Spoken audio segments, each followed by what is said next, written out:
बंदी छोड़ सतगुरु रामपाल जी परमेश्वर जी की जय हो। परम पिता परमात्मा सारी सृष्टि के रचनहार कुल मालिक असंख्य ब्रह्मांडों के स्वामी जगत गुरु तीनों लोकों में प्रवेश करके सबका भरण पोषण करने वाले राजाधिराज आत्माधार नाथों के नाथ देवों के देव महादेव सर्वेश्वर महेश्वर मृत्युंजय अजरो अमर आदि अनादि सनातनी प्रभु जगत पिता जगदीश्वर श्री श्री 1008 की उपाधि के वास्तविक अधिकारी अकाल मूरत शब्द स्वरूपी राम वासुदेव सर्वगतम ब्रह्म परम पूज्य प्रथम पूज्य परम संत परम पुरुष परम धनी परम दयालु सत्य कबीर हक्का कबीर अल्लाहु अकबर बाखबर अल्लाह ताला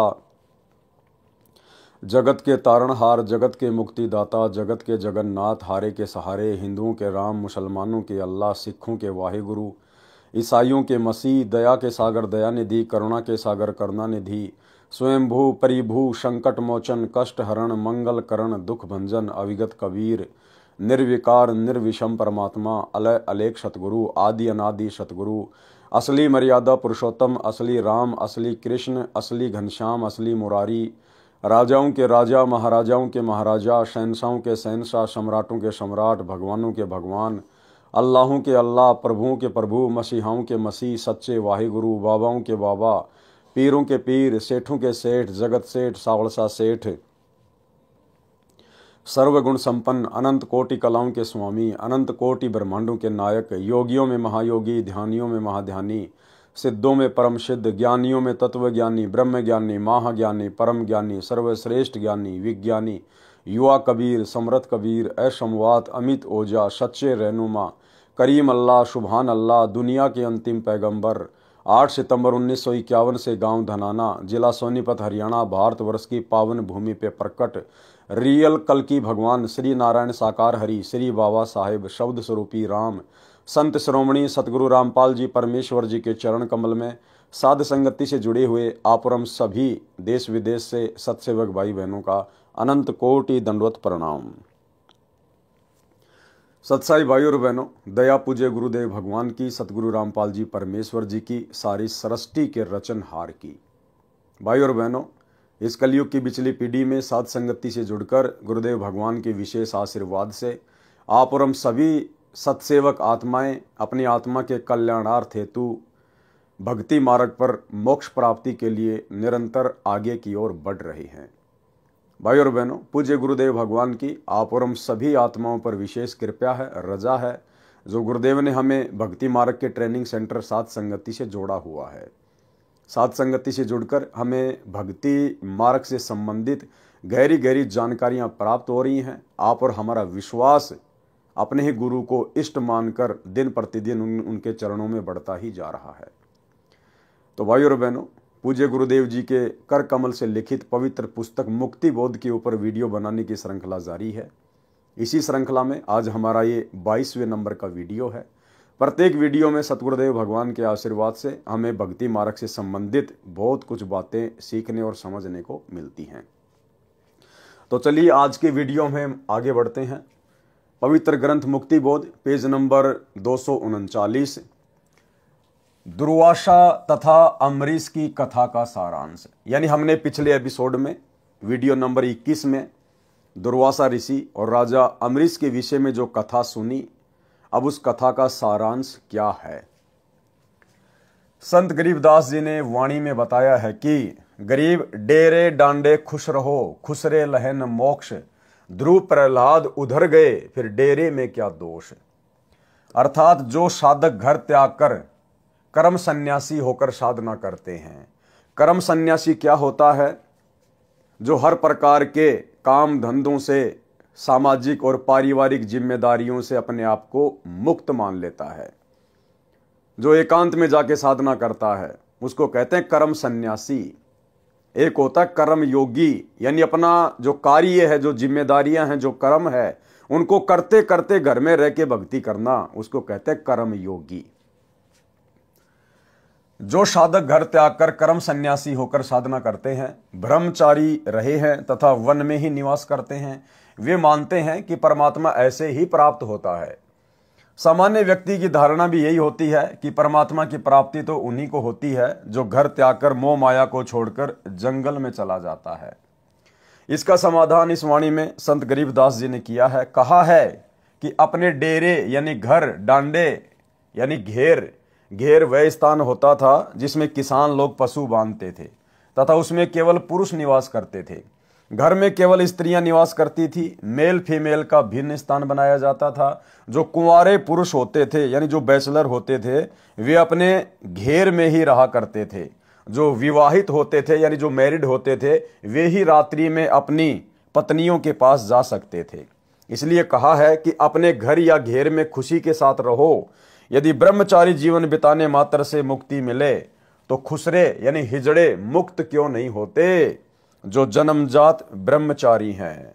आप ये भी मानते हो कि ध्रुव तथा प्रहलाद दोनों भक्तों का उद्धार हो गया, वे पार हो गए, उनकी मुक्ति हो गई। ये दोनों भगत घर में रहे, विवाह करवाया, बच्चे उत्पन्न किए और मुक्ति भी पाई। देखो भाई और बहनों, यहां परमात्मा ये बातें जगत वाले भाई बहनों को समझाने की दृष्टि से लिख रहे हैं कि ध्रुव प्रहलाद पार हो गए आप लोगों के अनुसार। लेकिन वास्तव में ध्रुव प्रहलाद पूर्ण मोक्ष प्राप्त नहीं कर पाए हैं। पूर्ण मोक्ष प्राप्ति के लिए कर्म सन्यासी बनना जरूरी नहीं है। कर्म योगी बनकर ध्रुव और प्रहलाद की तरह भक्ति की जा सकती है, परंतु पूर्ण मोक्ष प्राप्ति के लिए अंत में हमने विकारों से मुक्त होना ही पड़ेगा, विषय वासनाओं से मुक्त होना ही पड़ेगा। भले आपने रमेणी कर ली, शादी कर ली, आपने अपना परिवार बसा लिया, लेकिन पति पत्नी कर्म करते करते आप जी कभी भी मोक्ष प्राप्त नहीं कर सकते। आपने वो कर्म त्यागना पड़ेगा, विषय वासनाओं को त्यागना पड़ेगा यदि आपने पूर्ण मोक्ष प्राप्त करना है तो। ध्रुव प्रहलाद केवल इतने पार हुए हैं कि उन्हें फिर से जन्म लेना पड़ेगा। वो घर पर रहे, उन्होंने शादी की, विवाह किया, बाल बच्चे उत्पन्न किए, लेकिन उनको सच्चा सतगुरु प्राप्त नहीं था, उनको भक्ति का पूर्ण मार्ग प्राप्त नहीं था, जिस कारण से वो आत्माएं पूर्ण मोक्ष प्राप्त नहीं कर पाई। लेकिन परमेश्वर गुरुदेव भगवान हमें जो समझा रहे हैं, उनके कहने का मतलब यह है कि यदि आपकी भक्ति सच्ची है, आपका सतगुरु सच्चा है, मोक्ष मार्ग आपको पूरा प्राप्त है, तो आपने कहीं भी धक्के खाने की जरूरत नहीं है, कर्म सन्यासी बनने की जरूरत नहीं है, किसी अखाड़े में जाने की, किसी आश्रम में जाने की या जंगल में जाकर भक्ति करने की जरूरत नहीं है। आप अपने घर में रहिए, कर्म योगी बनिए, लेकिन विकारों से मुक्ति प्राप्त कीजिए। जो बुराइयां हैं उनको छोड़िए, जो विषय विकार हैं आप उनको छोड़िए। परिवार छोड़ने की जरूरत नहीं है, औरत को छोड़ने की जरूरत नहीं है, बच्चे छोड़ने की जरूरत नहीं है। परिवार में रहकर ज्ञान को आधार बनाकर विकारों को छोड़ने की आवश्यकता है, तब जाकर आपका पूर्ण मोक्ष होगा। अन्यथा शादी करके बाल बच्चे पैदा करने वाले और अंत में उन्हीं बाल बच्चों में रहने वाले और विषय वासनाओं में बने रहने वाले ध्रुव प्रहलाद का अभी तक मोक्ष नहीं हुआ है। उनको तो अभी बारंबार जन्म लेने पड़ेंगे। प्रहलाद का पुत्र बैलोचन था, बैलोचन का पुत्र राजा बलि था, जिसने अश्वमेध यज्ञ की थी। परमात्मा बावना यानी ठिगना रूप बनाकर भिक्षा लेने गए थे। परमात्मा कबीर जी द्वारा बताई सत्य साधना बिना मोक्ष नहीं होता। परमात्मा कबीर जी के द्वारा बताई गई सत्य साधना के बिना मोक्ष नहीं होता। ब्रह्मा विष्णु शिव तथा काल ब्रह्म व अक्षर पुरुष को इष्ट मानकर साधना करने से जीव का जन्म मरण समाप्त नहीं होता। इसलिए उसे परम शांति नहीं मिलती, न सनातन परम धाम यानी शाश्वत स्थानम प्राप्त होता है, जिसके विषय में गीता अध्याय 18 श्लोक 61-62 में कहा है कि गीता ज्ञानदाता काल ब्रह्म ने अपने से अन्य परमेश्वर की महिमा बताई है। उसी परमेश्वर की शरण में जाने से परम शांति होती है। किस परमेश्वर की शरण में जाने से? उस तत्वदर्शी संत की शरण में जाने से, उस कबीर भगवान की शरण में जाने से परम शांति होती है। तो भाई अगर आप कबीर भगवान मानते हैं उस डाढ़ी मूंछ वाली कबीर जी की समझे जाने वाली नकली फोटो को, तो भाई उसके भरोसे तो आपको कभी भी परम शांति नहीं हो सकती। क्योंकि आप कभी भी उनकी शरण में नहीं जा सकते यदि आप उसी दाढ़ी मूछ वाले रूप को ही कबीर जी मान रहे हैं तो, क्योंकि वो वर्तमान में ना प्रकट है ना प्रकट हो सकता है। उस रूप में तो परमेश्वर जी ने 650 साल पहले लीला की थी। अब वर्तमान में आपको वो दाढ़ी मूछ वाला कबीर देखने को नहीं मिलेगा, जबकि गीता ज्ञानदाता कहता है कि उसकी शरण में जाने से परम शांति मिलेगी, मोक्ष मिलेगा। शरण का मतलब उससे नाम दीक्षा लेकर भक्ति करने से। तो उस दाढ़ी मूछ वाले कबीर के भरोसे तो आप जी भाई साहब कभी भी सतलोक नहीं जा सकते, यदि आप उस दाढ़ी मूछ वाले रूप को ही कबीर जी मानते हैं तो। लेकिन इसके बावजूद आज हमें शरण प्राप्त हो चुकी है हमारे पूज्य गुरुदेव भगवान की। ये वही कबीर परमेश्वर हैं जो 650 साल पहले हम जिस फोटो में जो रूप देखते हैं दाढ़ी मूछ वाला, उस रूप में इन्हीं परमेश्वर ने, सतगुरु रामपाल जी भगवान ने वो लीला की थी। आज पुनः वही कबीर परमात्मा गुरुदेव के रूप में धरती पे प्रकट है। इसलिए आज इनकी शरण में आने से हम परम शांति प्राप्त कर सकते हैं। ये है वो तत्वदर्शी संत। उसी परमेश्वर की शरण में जाने से परम शांति होती है तथा अमर लोक यानी सतलोक प्राप्त होता है। उदाहरण, राजा अम्बरीश श्री विष्णु जी के अच्छे भगत थे, घर में रहते थे, बाल बच्चेदार थे। उनकी भक्ति की शक्ति के सामने कर्म सन्यासी दुर्वासा ऋषि भी हार गया था। चरण पकड़कर अपनी जीवन रक्षा की भीख मांगी थी। वही अम्बरीश वाली आत्मा त्रेता युग में राजा जनक हुए, जो घर में रहते थे तथा विवाहित थे, सीता जी के पिता थे। उनकी भक्ति के सामने कर्म सन्यासी वनवासी ऋषि सुखदेव, पुत्र ऋषि कृष्ण दैपायन यानी वेद व्यास ने हार मानी और दीक्षा लेकर राजा को गुरु बनाकर स्वर्ग जाने की व्यवस्था की। यानी जो कर्म योगी थे और जिनको शत भक्ति प्राप्त थी, उनके सामने अपने आप को जो कर्म सन्यासी समझते थे, घर छोड़कर ब्रह्मचारी रहकर तपस्या करते थे, साधना करते थे, उन कर्म सन्यासियों ने कर्म योगियों के सामने घुटने टेके, उनको अपना गुरु धारण किया। तो मात्र घर छोड़ने से भक्ति सफल नहीं होती, मात्र ब्रह्मचार्य का पालन करने से परमात्मा प्राप्ति नहीं होती। हमने कर्म योगी बनकर भक्ति करनी है। और भक्ति यदि हमारे पास में सत्य है, गुरु यदि हमें पूर्ण प्राप्त है, तो भाई फिर आप चाहे कर्म योगी रहो चाहे कर्म सन्यासी रहो, वो भक्ति करने से हमारा बेड़ा पार होगा। कलयुग में वही राजा अम्बरीश व राजा जनक वाली आत्मा स्वर्ग में अपने पुण्यों को खर्च कर भारत देश में, वर्तमान में पाकिस्तान में श्री कालूराम मेहता खत्री के घर जन्मा, श्री नानक नाम रखा। उस जीवन में भी श्री विष्णु जी की भक्ति करते थे।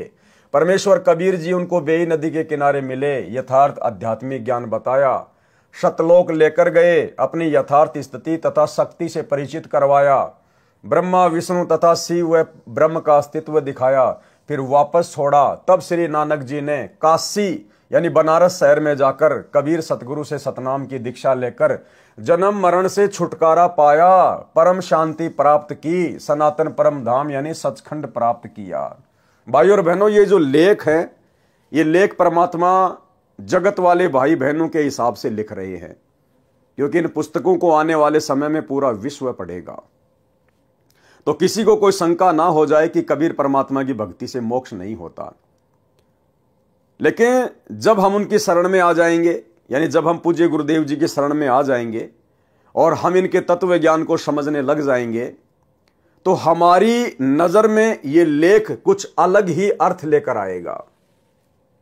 यानी गुरुदेव भगवान ने बताया कि वे समान रूप से सबके लिए सत्संग करते हैं और जिसकी जैसी बुद्धि विकसित होती है वो उसी प्रकार से सत्संग को पकड़ लेता है। तो सामान्य तौर पर तो परमात्मा ने जगत वालों के लिए लिख दिया कि कबीर परमात्मा की शरण में आकर नानक जी ने पूर्ण मोक्ष प्राप्त किया, जन्म मरण से मुक्त हो गए।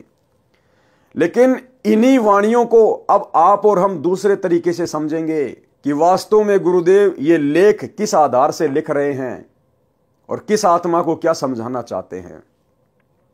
रियल में गुरुदेव भगवान ने बता दिया कि ये वर्तमान बिचली पीढ़ी का समय मोक्ष प्राप्ति का समय है। आज से पहले परमात्मा ने किसी को भी पूर्ण मोक्ष की प्राप्ति नहीं करवाई। जितनी भी महान महान आत्माएं हैं, नानक जी से लेकर धर्मदास, पंडित रामानंद जी, मीराबाई जी, अर्जुन सरजुन, ये सभी आत्माएं वर्तमान में पुनः मानव जन्म लेंगी। कुछ आत्माएं ले चुकी हैं। और नानक जी ये भी 64 लाख में थे और 64 के 64 लाख काशी में फैल हो गए थे।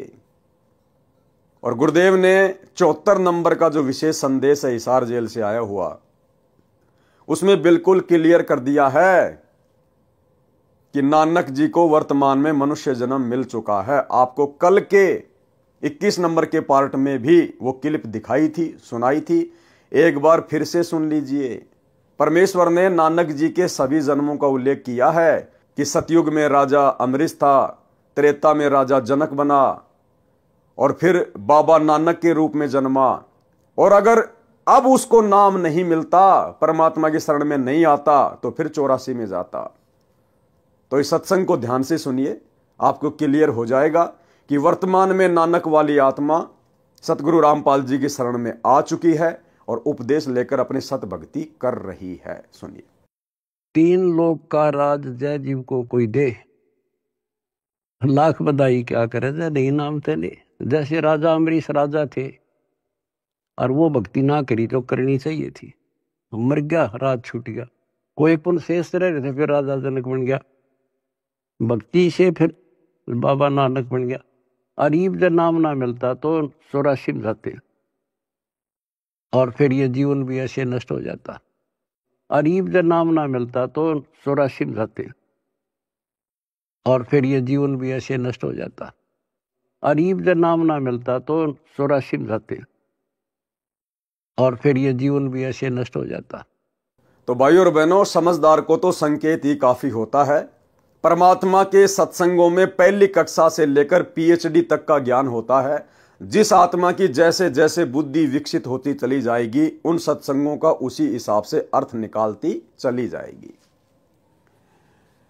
तब श्री नानक जी ने काशी शहर में जाकर कबीर सतगुरु से सतनाम की दीक्षा लेकर जन्म मरण से छुटकारा पाया, परम शांति प्राप्त की, सनातन परम धाम यानी सचखंड प्राप्त किया। काल ने ऋषि दुर्वासा को प्रेरित किया था ताकि अमरीश सत्य साधना त्याग दे और इसका इसी जन्म में पतन हो जाए। देखो, दुर्वासा ऋषि राजा अमरीश के वहां घर पर क्यों गया, महल में क्यों गया और क्यों उसने वहां जाकर बकवाद करी कि तूने मेरे बिना भोजन कैसे कर लिया, मैं तेरे को श्राप देता हूं। काल प्रेरणा से, काल ने दुर्वासा ऋषि में प्रेरणा करके और सत्य साधना करने वाले राजा अमरीश को विचलित करने के लिए, डराने के लिए, वो सत्य साधना छुड़वाने के लिए भेजा था दुर्वासा को। और भाइयों और बहनों, हमने भी शांत स्वभाव दर्शाते हुए, नेक नीति और आदर के साथ में जो एक भगत के गुण होते हैं, लक्षण होते हैं, क्योंकि राजा अमरीश को अपने इष्ट पर विश्वास था, उसको अपनी भक्ति पे विश्वास था। वो किसी के शराप देने से, किसी के डराने से, ज्यादा ऊंचा बोलने से भयभीत नहीं हुए, क्योंकि उन्हें अपने ईश में सबसे ज्यादा समर्थता नजर आती थी। और परमेश्वर ने उसके इस विश्वास को देखते हुए फिर उसकी रक्षा भी की। तो इसी प्रकार भाइयों और बहनों, वर्तमान में हमने भी हर प्रकार से लोक लाज से संघर्ष करना है, घर परिवार और समाज वालों से संघर्ष करना है। लड़ना नहीं, झगड़ना नहीं, विचलित नहीं होना, अपना आपा नहीं खोना, जोश में आकर होश नहीं खोना। हमने अपने गुरुदेव भगवान पर विश्वास रखना है कि मेरा रक्षक मेरा गुरु है और मेरे गुरु से बड़ा समर्थ, निर्विकार, निर्भय सृष्टि में और दूसरा कोई नहीं है, जो कि परम सत्य है। तो फिर हमारा कोई बिगाड़ क्या लेगा?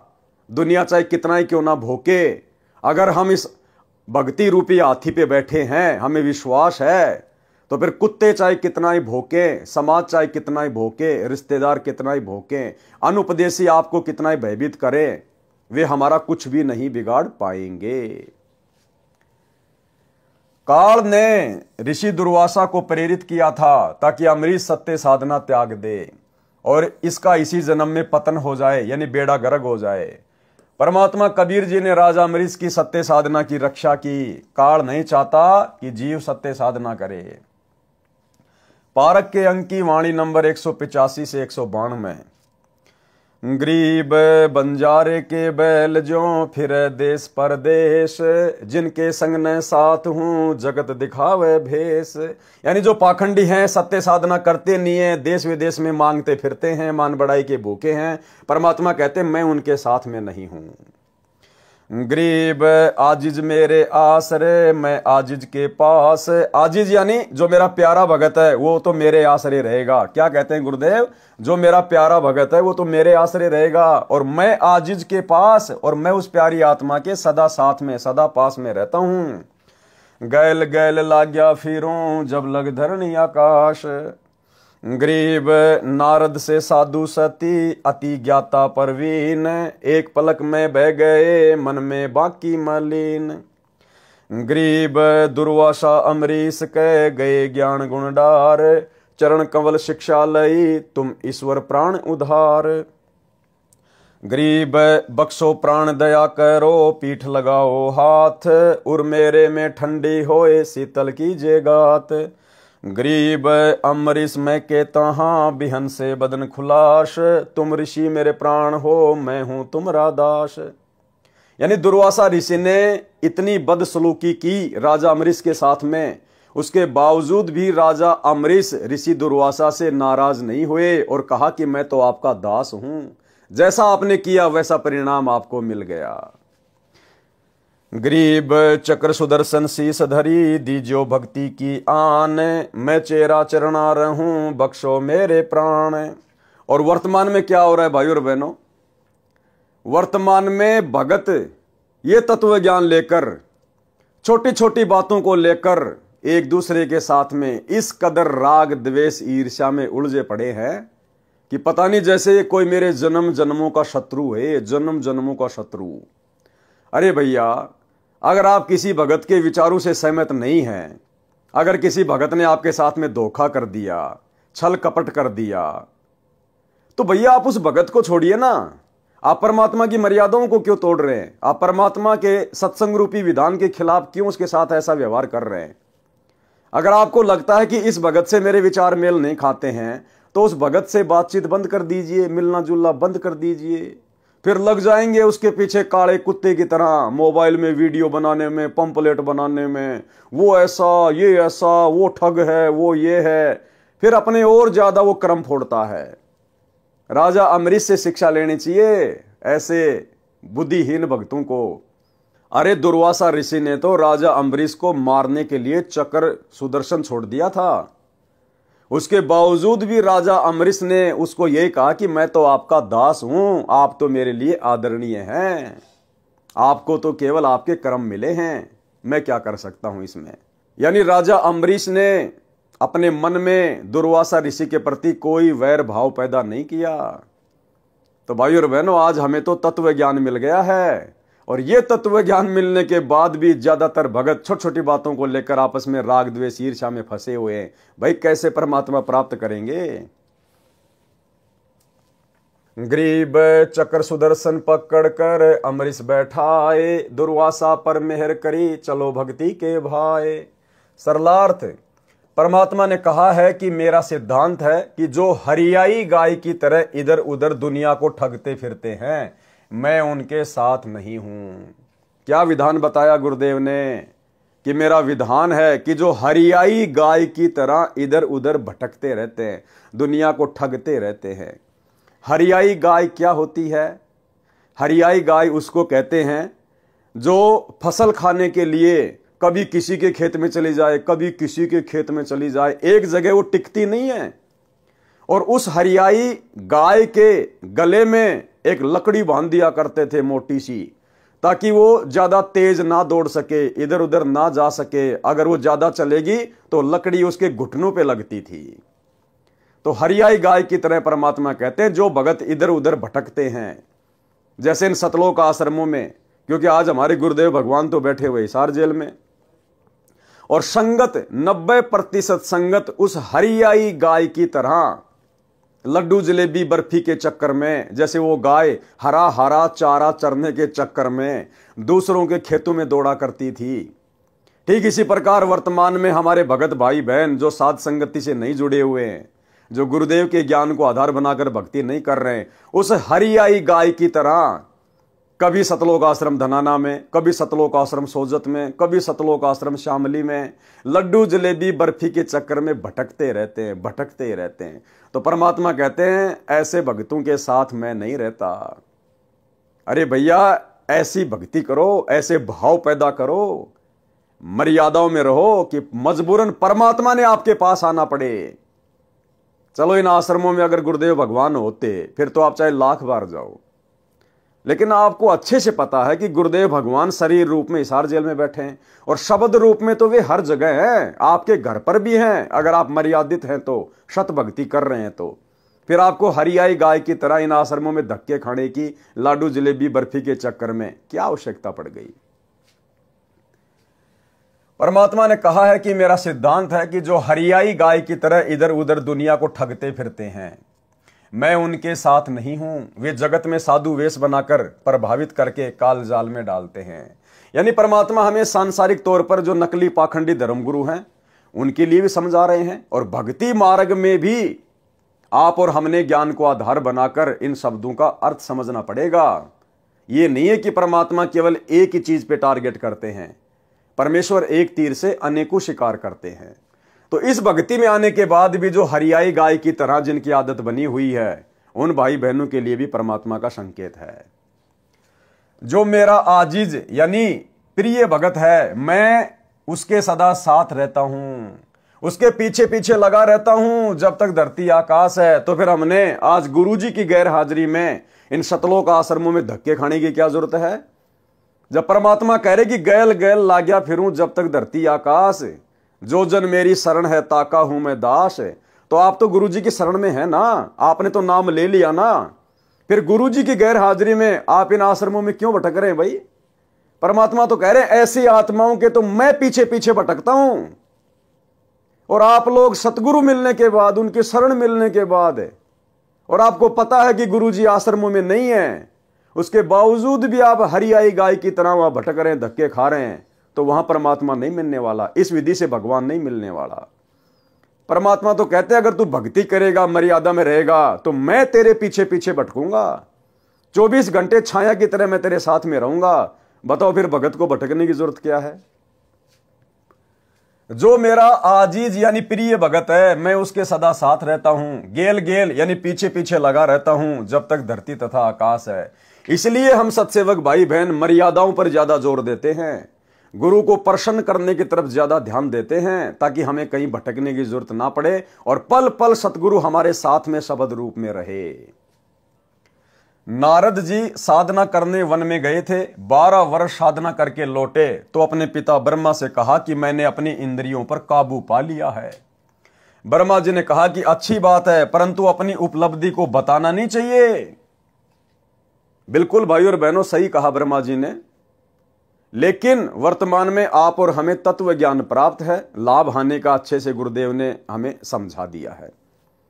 इसलिए यदि हमें किसी प्रकार की कोई उपलब्धि हो भी जाती है, यदि हम अपने विषय विकारों पर कंट्रोल प्राप्त कर भी लेते हैं, तो पहली बात तो हमें अंदर से पता है कि ये मेरे बस की बात नहीं थी, ये मेरे गुरुदेव भगवान के आशीर्वाद से ऐसा संभव हुआ है, और गुरुदेव भगवान ने ऐसा इसलिए किया ताकि मैं शांति से भक्ति कर सकूं। तो विषय विकारों पर कंट्रोल करने के बाद जो आत्मीय आनंद, जो शांति हम इस भक्ति मार्ग पर महसूस कर रहे हैं, प्राप्त कर रहे हैं, उस मकसद से तो हम दूसरे भगत भाई बहनों को समझा सकते हैं कि भाई देखो, वास्तव में भक्ति का आनंद तो उसी समय है जब हम विषय विकारों से दूर हट जाएंगे, और भाई इनके हटे बिना बात बनेगी नहीं।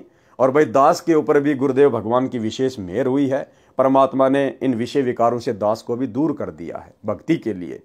तो इस प्रकार से तो हम समझा सकते हैं, दूसरों को बता सकते हैं, उनको भी अच्छे कर्मों के लिए प्रेरित करने के लिए। और एक होता है कि मैंने विषय विकारों पे विजय प्राप्त कर ली, हाँ मैंने अपनी पत्नी को अपनी बहन बना लिया, अब मैं काल के जाल में नहीं फंसने वाला, तो वो जरूर फंसेगा, क्योंकि वो अहंकार में बोल रहा है। तो इस मकसद से ब्रह्मा जी ने अपने पुत्र नारद को कहा था कि बेटा किसी और के सामने जिक्र मत करना, परंतु अपनी उपलब्धि को बताना नहीं चाहिए। आप श्री विष्णु जी से तो ये बात बिल्कुल ना कहना। नारद जी तो उमंग से भरा था, श्री विष्णु जी के पास गए, उनको अपनी साधना की सफलता बताई। अब बताओ, ये देवी देवता भाई और बहनों, आप और हमारे से भी नैतिक ज्ञान में नीचे गिरे हुए हैं। ब्रह्मा जी का बेटा नारद, और जब नारद ने अपनी उपलब्धि अपने पिता को बताई तो ब्रह्मा जी ने आदेश दिया कि बेटा विष्णु को तो विशेष तौर पर मत बताना, तेरे चाचा को तो बिल्कुल ही मत बताना। इसके बावजूद नारद जी सबसे पहले विष्णु जी के पास गए और सारी बात बता दी। तो कहां ये अपने बाप की बातें मानते हैं। तो भाई और बहनों, ऐसा का ऐसा लफड़ा, ऐसा का ऐसा झगड़ा ऊपर के लोकों में है। ऊपर कुछ भी विशेष नहीं है, यहां से भी ज्यादा आग लगी हुई है। परंतु अपनी उपलब्धि को बताना नहीं चाहिए। आप श्री विष्णु जी से तो ये बात बिल्कुल ना कहना। नारद जी तो उमंग में भरा था, श्री विष्णु जी के पास गए, उनको अपनी साधना की सफलता बताई। यानी अपने बाप की बात नारद जी ने नहीं मानी कि मैंने अपनी इंद्रियों पर काबू पा लिया है। यह कहकर कुछ देर बाद चल पड़े। श्री विष्णु जी ने एक मायावी शहर बनाया। किस विष्णु ने बनाया? इस विष्णु ने बनाया, सतगुरु रामपाल जी भगवान ने बनाया। तीनों लोकों में प्रवेश करके जो सबका पालन पोषण करते हैं, उस विष्णु भगवान ने, सतगुरु रामपाल जी ने, कबीर परमात्मा ने बनाया। श्री विष्णु जी ने एक मायावी शहर बनाया, क्योंकि भाई और बहनों, ये मायावी शहर नहीं बना सकते, क्योंकि ये केवल मैनेजर हैं, नौकर हैं, व्यवस्था संभालते हैं। और मैनेजर कभी भी फैक्ट्री नहीं खोल सकता, कंपनी नहीं खोल सकता, वो तो मालिक खोलता है, मैनेजर केवल व्यवस्था देखता है। श्री विष्णु जी ने एक मायावी शहर बसाया, उसमें राजा की लड़की का विवाह का स्वयंवर रचा। मनमोहक माहौल था। नारद ने सुने विवाह के गीत। नारद विवाह कराने के लिए अत्यधिक प्रेरित हुआ। अब बताओ, अपने पिता के पास तो जाके ढोल पीट रहा था, विष्णु के पास जाके ढोल पीट रहा था कि मैंने कामदेव पर विजय प्राप्त कर ली। और जैसे ही वहां शादी का माहौल देखा, तुरंत मन में उमंग पैदा हो गई शादी करवाने की। रूप के लिए, यानी अच्छी शक्ल प्राप्त करने के लिए, ताकि लड़की जल्दी प्रसन्न हो जाए और मेरे गले में वरमाला डाल दे। रूप के लिए भगवान विष्णु से उसका रूप मांगा। भगवान ने बंदर का मुख नारद को लगा दिया। लड़की ने श्री विष्णु जी को वरमाला डाल दी, जो स्वयंवर में आया था। नारद को पता चला कि मेरे साथ विष्णु ने धोखा किया है, तो श्राप दे दिया कि आप भी मेरे की तरह एक जीवन स्त्री के लिए तड़फ तड़फ कर मरोगे। श्री रामचंद्र के रूप में विष्णु जी का जन्म अयोध्या के राजा दशरथ के घर हुआ। फिर वनवास हुआ। सीता पत्नी श्री राम भी वन में साथ गई। सीता का अपहरण हुआ। श्री राम ने सारा जीवन पत्नी के वियोग में बिताया। अब बताओ, ये ब्रह्मा विष्णु महेश काहे के समर्थ हैं, काहे के भगवान है ये। अरे भगवान के ऊपर किसी का श्राप काम करेगा क्या? जबकि अपने भतीजे का श्राप श्री विष्णु जी के ऊपर काम कर गया। ब्रह्मा विष्णु महेश तीनों भाई हैं। सबसे बड़ा ब्रह्मा, उससे छोटा विष्णु, उससे छोटा शंकर। और नारद जी ब्रह्मा जी का बेटा, यानी नारद जी विष्णु जी के कौन हुए? भतीजे। अब बताओ, नारद जी ने श्राप दे दिया और विष्णु जी उस श्राप को भोगने के लिए धरती पे आ गया रामचंद्र रूप में। तो ये काहे के समर्थ हैं? ये काहे के समर्थ है जो भगवान अपने भतीजे का दिया हुआ श्राप नहीं काट पाया? वो बताओ, आप और हमारे वो कर्म कहां से काट देगा? तो भाई और बहनों, इन कथाओं से साबित होता है, लेकिन ये कथा आज से पहले हमारे को समझ में नहीं आ रही थी, क्योंकि हमें सतगुरु प्राप्त नहीं था। सतगुरु ने हमारा ज्ञान योग नहीं खोला था। अब गुरुदेव भगवान ने अपनी शरण में लेकर हमें वो बुद्धि दी है, वो तत्व ज्ञान दिया है। अब उनके आशीर्वाद से हम इन चीजों को समझ पा रहे हैं, कौन कितना पानी में है, कौन कितना समर्थ है। पारक के अंक की वाणी नंबर 193 से 194। गरीब गण गंधर्व और मुनि जन 33 तत्व सार, अपने जन के कारण उतरे बारंबार। गरीब अनंत कोटि अवतार हैं, नोचित वे बुद्धि नाश, खाली खेल खलक में 6 ऋतु 12 मास। सरलार्थ, जितने भी देव गण मुनिजन 33 करोड़ देवता हैं, ये परमात्मा की भक्ति करके इस पद को प्राप्त हुए हैं। यदि इनके साथ भी कोई शरारत करके हानि पहुंचाता है, तो उसकी रक्षा के लिए भी परमात्मा कबीर जी ही सहायता करने के लिए ऊपर से आते हैं। इन 33 करोड़ देवी देवताओं के ऊपर, ब्रह्मा विष्णु महेश के ऊपर जिन्होंने कभी कलयुग की बिचली पीढ़ी में सतगुरु रामपाल जी भगवान की सत्य भक्ति की थी लेकिन पार नहीं हो पाए, जो देव पद को प्राप्त हो गए। जब इनके ऊपर कोई विशेष आपत्ति आती है, इन्हें कोई परेशान करता है, तो उस समय भी यही कबीर परमात्मा सतगुरु रामपाल जी भगवान भिन्न भिन्न रूप धारण करके इन देवी देवताओं की सहायता करते हैं। जैसे राम रावण युद्ध में रामचंद्र जी की विशेष आत्मिक पुकार पर जब रोने लग गया कि ये भगवान, ये राक्षस तो मर ही नहीं रहा, तब यही कबीर परमात्मा सतगुरु रामपाल जी भगवान आए और सूक्ष्म रूप बनाकर रावण की नाभि में तीर मारा।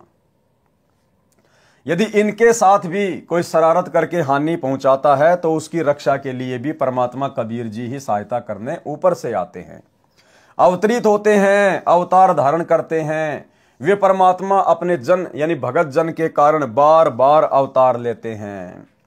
जैसे प्रहलाद भगत की रक्षा के लिए नरसिंह रूप धारण करके अचानक आए और अपना कार्य करके चले गए, यानी वो परमात्मा इनकी रक्षा के लिए या भक्ति मार्ग को चलाने के लिए सतलोक से किसी आत्मा को नहीं भेजता, बारंबार स्वयं ही अवतरित होता है, स्वयं ही अवतार धारण करता है। देखिए क्या लिखा है, तो उसकी रक्षा के लिए परमात्मा कबीर जी ही सहायता करने ऊपर से आते हैं, किसी को भेजते नहीं है सतलोक से, स्वयं ही ऊपर से आते हैं, अवतरित होते हैं, स्वयं ही अवतरित होते हैं, अवतार धारण करते हैं, स्वयं ही अवतार रूप में आते हैं। वे परमात्मा अपने जन यानी भगत जन के कारण बार बार अवतार लेते हैं। परमात्मा खुद ही बार बार अवतार लेते हैं, सतलोक से किसी को भेजते नहीं है। जैसे आज वर्तमान में सतलोक आश्रमों से जुड़े हुए हमारे भगत भाई बहनों को बहुत बड़ी गलतफहमी है कि सतगुरु रामपाल जी तो कबीर जी के भेजे हुए अवतार हैं, कबीर जी की भेजी हुई आत्मा है, कबीर जी के दास हैं। तो ये उनकी सबसे बड़ी गलतफहमी है। ये परमात्मा स्वयं ही अवतार धारण करके आता है, किसी को भेजता नहीं है, क्योंकि समर्थ ने किसी को भेजने की आवश्यकता नहीं है। जैसे प्रहलाद भगत की रक्षा के लिए नरसिंह रूप धारण करके अचानक आए और अपना कार्य करके चले गए। तत्व ज्ञानहीन प्रचारक जिनकी बुद्धि का नाश हो चुका है, वे केवल 9 अवतार मानते हैं।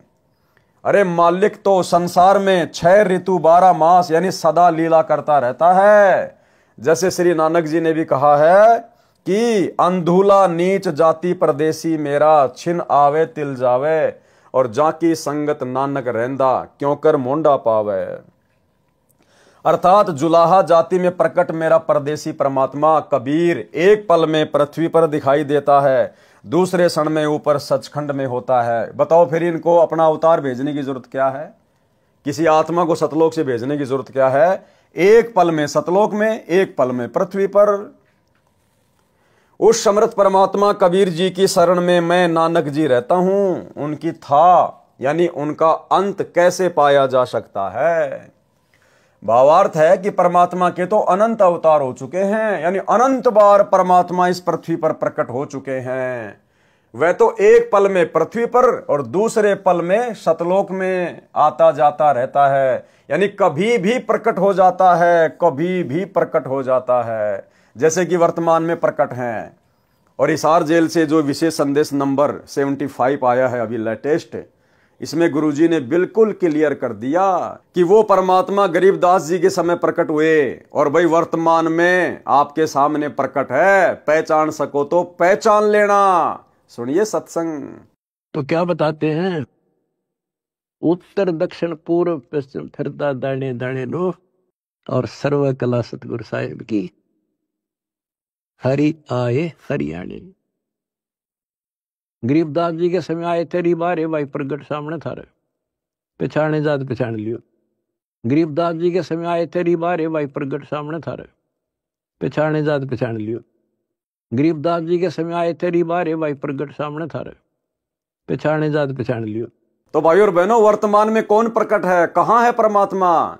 यदि आप दाढ़ी मूछ वाले कबीर जी को परमात्मा मानते हैं तो भाई उसके तो आपको दर्शन भी नहीं हो सकते वर्तमान में। फिर क्यों कह रहे हैं गुरु जी कि जो परमात्मा गरीबदास जी के सामने प्रकट हुए, गरीबदास जी के समय प्रकट हुए, वही परमात्मा आज भी प्रकट है तुम्हारी आंखों के सामने। पहचान सको तो पहचान लो। यानी गुरुदेव स्वयं के विषय में कह रहे हैं, स्वयं के विषय में, कि तुम्हारा गुरु स्वयं ही कबीर परमात्मा है। वही कबीर परमात्मा जो गरीबदास जी को मिला था जिंदा बाबा के रूप में, वही आज तुम्हें सतगुरु रामपाल जी के रूप में प्राप्त है, धरती पे प्रकट है। अब इससे बड़ा खुलकर परमात्मा और क्या प्रमाण देंगे। लेकिन उसके बावजूद भी भाई और बहनों, बुद्धिहीन भगत भाई बहन ये बात अपने हृदय में नहीं बैठा पाएंगे कि हमारे गुरुजी ही कबीर जी हैं। क्योंकि गुरुजी को ही कबीर जी मानने के लिए तो साध संगति से जुड़ना पड़ेगा। उस नकली दाढ़ी मूंछ वाले कबीर जी की फोटो को घर से बाहर निकालना पड़ेगा, अन्यथा आप कभी भी अपने गुरु को रियल कबीर नहीं मान सकते। और गुरु को रियल कबीर नहीं माना, प्रकट हुआ नहीं माना, तो आपका भाई मोक्ष नहीं हो सकता। पारक के अंक की वाणी नंबर 195 199। गरीब पीछे पीछे हरि फिरे, आगे संत सुजान, संत करे कोई सांच है, चारों युग परवान। गरीब साईं सरी के साधु हैं, इन समतुल नहीं और, संत करे सो होत हैं, साहिब अपनी ठोर। गरीब संतों कारण सब रचा, सकल जमी असमान, चंद सुर पानी पवन, यज्ञ तीरथ और दान। गरीब जो बच्चा गऊ की नजर में, यो साईं को संत, हरिजन के पीछे फिरे, भगत वत्सल भगवंत। गरीब धारी मेरे संत की, मुझसे मिटे ना अंश, बुरी भली बाँचे नहीं, सोई हमरा वंश। अब ये जो चारों वाणियां हैं भाई और बहनों, और इन चारों वाणियों में जो संत शब्द का प्रयोग किया गया है, ये हमारे पूज्य गुरुदेव भगवान के लिए है।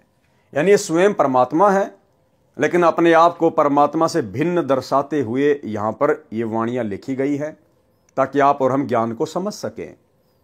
तो गुरुदेव भगवान हमें यह कहना चाहते हैं, यह समझाना चाहते हैं कि वो कबीर परमात्मा जो अपना संत यहां नीचे भेजता है, आते तो वो खुद ही हैं संत के रूप में, लेकिन छुपाते हैं अपने आप को, कि वो परमात्मा यहां ज्ञान प्रचार के लिए, सतगुरु की भूमिका के लिए जो अपना संत भेजता है, फिर वो परमात्मा उस संत के साथ में रहता है। वो संत अपने मन में जो भी धारणा कर ले, वो परमात्मा फिर बीच में दखल नहीं देता, वो काम वैसा ही हो जाता है। सरलार्थ, अपने सच्चे भगत के साथ साथ पीछे पीछे परमात्मा रहता है। यानी संत रूप में जो तत्वदर्शी संत रूप में आता है, यहां अपने आप को छुपाते हुए परमात्मा दोहरी भूमिका करते हुए अपने ज्ञान को आप और हमारे तक पहुंचाने के लिए इस प्रकार से अपने आप को भिन्न दर्शा रहे हैं। अगर गुरुजी खुद कहें कि मैं कबीर हूं, तो कोई नहीं मानेगा ये बात। अब तो मान जाएंगे, क्योंकि अब तो हमें समझ में आ गया, परमात्मा ने समझा दिया। लेकिन 1994 में जब इन्होंने अपना ज्ञान देना शुरू किया, उस समय यदि ये कहते कि मैं कबीर भगवान हूं, मैं ही काशी वाला जुला हूं, तो कोई भी स्वीकार नहीं करते। इसलिए उस कबीर परमेश्वर ने अपने आप को एक संत रूप में ज्यादा दूसरों के सामने प्रदर्शित करना पड़ता है। उस आधार से वाणियां लिखी गई है कि अपने सच्चे भगत के साथ साथ पीछे पीछे परमात्मा रहता है। संत जो करते हैं, सच्चा कार्य करते हैं, यानी सही करते हैं, कभी किसी का अहित नहीं करते। कौन? पूर्ण संत। चारों युगों में प्रमाण रहा है कि संत सही क्रिया करते हैं, भलाई के शुभ काम करते हैं। सच्चे साधक परमात्मा के समान आदरणीय हैं। कौन सच्चे साधक? जो पूर्ण संत होते हैं, जो तत्वदर्शी संत होते हैं, वो परमात्मा के बराबर ही आदरणीय हैं। इनके समान अन्य की तुलना नहीं की जा सकती। परमात्मा अपने सच्चे भगत को अपनी शक्ति प्रदान कर देते हैं, अपने सच्चे भगत को, अपने सच्चे संत को। जैसे आज गुरुदेव अपने आप को छुपाते हुए सच्चे भगत की, सच्चे संत की भूमिका में हैं। परमात्मा अपने सच्चे भगत को अपनी शक्ति प्रदान कर देते हैं। परमात्मा कबीर जी कहते हैं कि मेरी बजाय इन संतों से मांगो। संत परमात्मा से प्राप्त शक्ति से अपने अनुयायियों की मनोकामना पूर्ण करते हैं, उनकी रक्षा करते हैं। परमात्मा कबीर जी उनके बीच में कोई दखल नहीं देते। यानी संत ने जो धारणा अपने मन में बना ली, जो आशीर्वाद अपने शिष्य को दे दिया, फिर परमात्मा बीच में कोई दखल अंदाजी नहीं करता। क्यों? क्योंकि संत स्वयं ही परमात्मा होता है। कौन से मार्ग में? इस कबीर परमात्मा के सतलोक वाले मार्ग में, सत भक्ति मार्ग में, अन्य पाखंडियों की भक्ति में नहीं, तीन लोक की भक्ति में नहीं, केवल सतलोक वाली भक्ति में कबीर परमात्मा खुद ही संत रूप में होता है। इसलिए भला बीच में दखलंदाजी और कौन करेगा। इसलिए कहा है कि संत करे सो होत हैं, यानी तत्वदर्शी संत करे सो होत हैं, और साहिब अपनी ठोर। वो परमात्मा बीच में दखलंदाजी नहीं करता। परमात्मा ने भक्तों के लिए पृथ्वी तथा इसके सहयोगी सूर्य, आकाश, हवा व जल व अन्य ग्रह बनाए हैं ताकि वे भक्ति करके अपना कल्याण करवा सकें। तीर्थ स्थान भी भक्तों का साधना स्थल है। दान की परंपरा भी भक्ति में अति सहयोगी है, परंतु दान संत यानी गुरु को दिया जाता है। कुपात्र को दिया दान तो रण रे यानी अनुपजाऊ यानी बंजर भूमि में बीज डालकर खराब करने के समान है। परमात्मा कबीर जी ने कहा है कि कबीर गुरु बिन माला फेरते, गुरु बिन देते दान, गुरु बिन दोनों निष्फल है, भावे देखो वेद पुराण। अर्थात भगत को चाहिए कि पहले पूर्ण गुरु से दीक्षा ले, फिर उनको दान करे, उनके बताए मंत्रों का जाप यानी सुमरण करे। गुरुजी से दीक्षा लिए बिना भक्ति के मंत्रों के जाप की माला फेरना तथा दान करना व्यर्थ है। गुरु बनाना अति आवश्यक है। प्रमाण कबीर राम कृष्ण से कौन बड़ा, उन्हों भी गुरु कीन, तीन लोक के वेदनी गुरु आगे अधीन। आम सांसारिक लोग श्री ब्रह्मा विष्णु महेश से और उनके जो अवतार हैं, श्री राम रूप में आए, श्री कृष्ण रूप में आए, तो आम जो सांसारिक लोग हैं जो तत्व ज्ञान से अपरिचित हैं, वे श्री राम और श्री कृष्ण से तो बड़ा किसी को परमात्मा नहीं मानते, भगवान नहीं मानते। तो हमें गुरुदेव समझाना चाहते हैं कि तुम्हारे उन भगवानों ने भी गुरु धारण किया, गुरु से उपदेश लेकर भक्ति की, तब वापस अपने लोक में जा पाए सूक्ष्म शरीर में। फिर तुम वर्तमान में भाई बिना गुरु के कौन से खेत की मूली हो जो 84 लाख योनियों से और नरक से छूट जाओगे। कबीर राम कृष्ण से कौन बड़ा, उन्हों भी गुरु कीन, तीन लोक के वेदनी गुरु के आगे अधीन।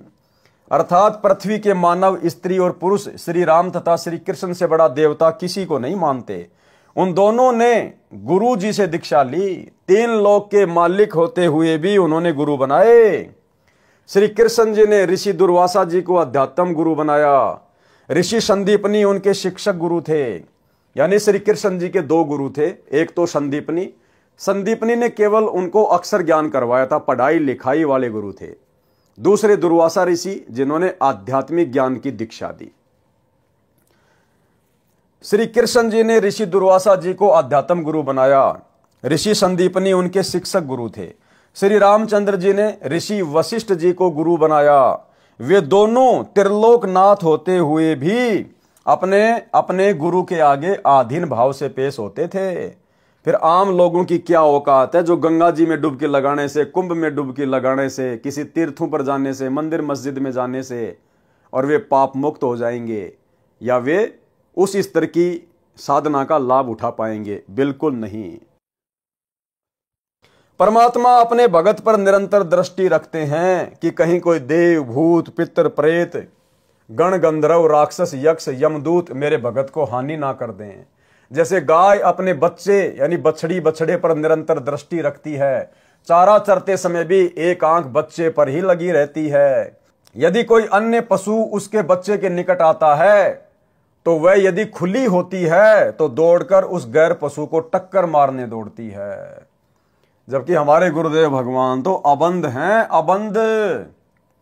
हम रोज नित्य नियम में पढ़ते हैं, गरीब ऐसा सतगुरु हम मिल्या, बेपरवाह अबंध, परम हंस पूर्ण पुरुष, रोम रोम रविचंद। यदि रस्से से बंधी होती है तो भी अपनी प्रतिक्रिया दिखाती है, जहां तक उसका रस्सा जाने देता है वहां तक उस अन्य पशु को टक्कर मारने दौड़ती है। परमात्मा भगत वत्सल है, भक्तों के रक्षक व प्रिय हैं। वे भक्तों के पीछे पीछे फिरते रहते हैं। परमात्मा भक्तों के पीछे पीछे फिरते रहते हैं। भाई जब खुद भगवान हमारे पीछे पीछे फिरते रहते हैं तो भला फिर हमने वर्तमान में परमात्मा की गैर हाजिरी में, गुरुदेव की गैर हाजिरी में उन आश्रमों में जाके धक्के खाने की जरूरत क्या है? भाई यदि हम भगत हैं, सही भक्ति कर रहे हैं, मर्यादा में हैं, तो ऐसे भगत के जब परमात्मा खुद ही पीछे पीछे फिरता रहता है तो हमने वर्तमान में गुरुजी की गैर हाजिरी में इन सतलोक आश्रमों में धक्के खाने के लिए क्यों जाना? या वो जाएंगे जिनको अभी तक ये ज्ञान समझ में नहीं आ पाया है। क्योंकि परमात्मा कहते हैं गोता मारूं सुरग में जा बैठूं पाताल, और गरीब दास ढूंढता फिर वो अपने हीरे मोतीलाल। बताओ, जो परमात्मा खुद ही भगत के पीछे पीछे रहता है, साए की तरह साथ में रहता है, शब्द रूप में पल पल साथ में रहता है, तो फिर भगत ने कहीं धक्के खाने की क्या जरूरत है? धक्के वो खाएगा जो कस्तूरी वाले हिरण की तरह अभी तक कस्तूरी को पहचान नहीं पाया। मेरे संत यानी सतगुरु पद पर जो संत होता है उसकी धारणा यानी जो वो अपने सेवक अनुयायियों को आशीर्वाद देकर लाभ देना चाहता है, उसकी वह धारणा मेरे से टाली नहीं जा सकती, यानी मैं उसमें दखल नहीं दे सकता। क्यों? क्योंकि संत इस कबीर परमात्मा के मार्ग में जो पूर्ण संत होता है, जो तत्वदर्शी संत होता है, वो स्वयं कबीर भगवान ही होता है, इसलिए दखल और देगा कौन? परंतु मेरे भगत यानी संत को मर्यादा का ध्यान रखना अनिवार्य है, लेकिन अपने भेजे गए संत के लिए भी मर्यादा अनिवार्य है। और भाई और बहनों, अब आपको समझ में आएगा कि वर्तमान में इन शतलोक आश्रमों में 90% भगत भाई बहनों से ज्ञान विरुद्ध कर्म कौन करवा रहा है, गुरु का नाम लेके। या इस लाइन में यह बात बोलकर परमात्मा क्या कह रहे हैं कि मेरा जो संत होता है, जिसको मैं तत्वदर्शी संत बना के भेजता हूं, सतगुरु बना के भेजता हूं, जैसे वर्तमान में हमारे गुरुदेव भगवान आए हुए हैं, तो परमात्मा कबीर जी कह रहे हैं कि उस संत को भी मर्यादाओं का विशेष ध्यान रखना पड़ता है। यानी उस संत को मर्यादा बना के कौन देता है? परमात्मा। आपने कई सत्संगों में सुना होगा गुरुदेव के मुख कमल से कि बच्चों ये हमारे भगवान के नियम हैं। तो नियम भक्ति के सतगुरु रामपाल जी को किसने दिए? कबीर भगवान ने। क्योंकि समझाने की दृष्टि से परमात्मा ने लिखा है, उसी दृष्टि से दास आपको समझा रहा है। तो भक्ति के नियम सतगुरु रामपाल जी को दिए किसने? कबीर भगवान ने। फिर क्या कह रहा है वो परमात्मा? परंतु मेरे भगत यानी संत को मर्यादा का ध्यान रखना अनिवार्य है। किसको? उस तत्वदर्शी संत को, जिसको गुरु पद पे भेजा जाता है। तो भाई फिर वो तत्वदर्शी संत कैसे मर्यादा तुड़वाएगा? भक्ति मार्ग में राजनीति नहीं करनी, ये राजनीति बंदी छोड़ को बिल्कुल भी पसंद नहीं है। ये किसका नियम है? कबीर भगवान का। एक बार गुरुदेव के मुख कमल से सुन लो कि राजनीति करने वालों से बंदी छोड़ कितना नाराज होता है। सुनिए। तो ये कच्चा काम नहीं करते बंदी छोड़, तो इन्होंने 250 वर्ष इंतजार करनी पड़ी कि कोई इस बात को समझ के और नीयत से, इसमें छल कपट नहीं चलता, इसमें पॉलिटिक्स राजनीति को बंदी छोड़ पसंद कतई नहीं करता। ये हमने आजमा के देख राखी। अगर मैं भी कसूर करूंगा तो मेरा वो दोनों बात से अपनी छतरी अपनी छाया हटा लेगा ऊपर तय, और भाई ने वह बात से घर ते बाहर लकड़ते पाला पड़े से कर्म का जाडा लगेगा, सर्दी लगेगी। इसी प्रकार सतगुरु अपनी छत्र छाया में अपने बच्चे ने छाती का ला कर रखे। जिस प्रकार छोटे से बच्चे ने माता पिता और दादा गुदड़े में लको कर रखा करे, अकेले इसका सर्दी ना लग जा, तो न्यू हमारे को बंदी छोड़ जब उसकी शरण में आ जाते हैं इस प्रकार रखे से। पर हमारी कुमत जो से थोड़ी को ना चौथे युग में आ गया, इकट्ठी होती आ रही से। महाराज के युगन युगन की वासना हुई इकट्ठी आन, निर्मल क्यों कर होगा, कोई संत लग्या नहीं कान। तो बात यही हमारा कहने का तात्पर्य है कि जो 40 साल से वहां पर पापड़ बेल रहे थे, उनकी करनी में अंतर था। उनकी कथनी कुछ और करनी कुछ रही। यहां पर कथनी थोड़ी हो, करनी अधिक हो, जो परमात्मा बंदी छोड़ प्रसन्न होते हैं।